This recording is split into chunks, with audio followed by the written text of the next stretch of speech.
Kalau Anda Trump, jabatan di ujung masa, keadaan negara hampir out of control karena pandemi corona. Musuh negara yang mengambil kekayaan nasional, Cina, sudah selesai masalah dengan corona, akan bersiap masuk ke lintasan balap kembali di mana banyak negara sedang lockdown di pit stop atau sedang slow down di lintasan jalan melambat. Anda Commander-in-Chief negara superpower Amerika, apa yang Anda lakukan? Mengurusi dalam negeri lobby-lobby politik kepartean dan buat propaganda buat ambil suara rakyat, atau Anda tetap fokus kalahkan musuh negara sehingga kalau menang Anda dapat nama dan kemungkinan Anda terpilih kedua kalinya? Mana yang Anda akan ambil? Tak perlu ilmu, ini namanya common sense, akal sehat yang pasti semua bisa membaca selama nuraninya bersih. Apa itu nurani bersih? Apa itu healthy consciousness? Saya lompat sedikit mundur tentang cara membersihkan hati. Saya memiliki sahabat pelawak terkenal tahun 90-an dan diskusi ini pun tahun 90-an di mana dia dan grup lawaknya saat itu ada di puncak tangga. Kami siaran di radio humor di Bilangan Jakarta Timur waktu itu. Saya bintang tamu. Selesai acara dia berkata, "Mas, saya ini heran kok akhir-akhir ini saya dan grup lawak tidak terlalu lucu lagi ya. Lawakan seakan itu-itu aja." Saya pun terdiam saat dia curhat. Menjadi good listener dan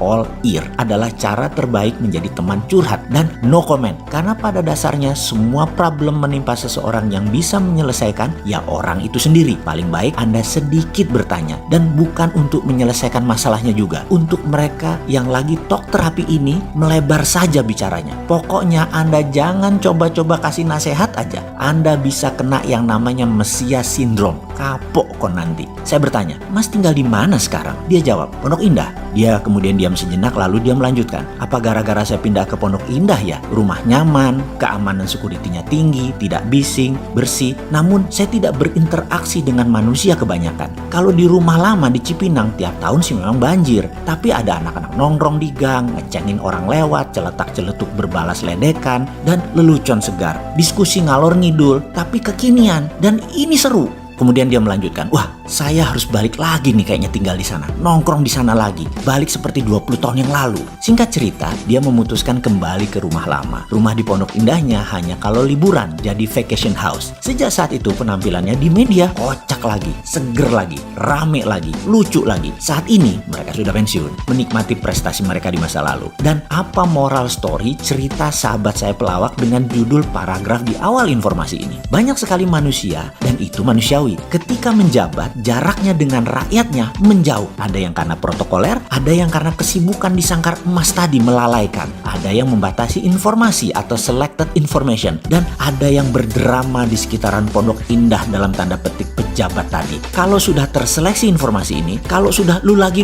yang diajak diskusi, maka pengelolaan jabatan publik yang harusnya multidimensi menjadi tidak tajam keputusannya dibuat karena hanya menggunakan ilmu yang itu lagi. Sehingga ada baiknya setiap saat buka hati dan diskusi dengan sisi lain anak bangsa agar jangan sampai seperti corona dikatakan tidak ada, kemudian tidak ada lagi, buat kebijakan masukin orang asing dan akhirnya kena juga Maret, diawali dengan penyangkalan lalu 2 bulan yaitu sekarang gulung koming berjibaku ben ketok kerja ngono. Padahal orang di sekeliling memang tak ada kemampuan antisipasi. Lalu mengenai informasi di awal, kalau Anda adalah Trump, apa yang Anda lakukan? Maka Donald Trump versi saya pasti ofensif. Saya menyatakan perang dengan Tiongkok. By all means, sebelum perang maka yang dilakukan adalah kepung dengan beberapa poin penting. Misalnya, batasi atau blok energi ke Tiongkok. Cek, sudah dilakukan. Batasi aliansi Cina dengan Rusia. Cek, sudah dilakukan. Lakukan lobby-lobby politik ke para sekutu dan calon sekutu. Cek, sudah dilakukan.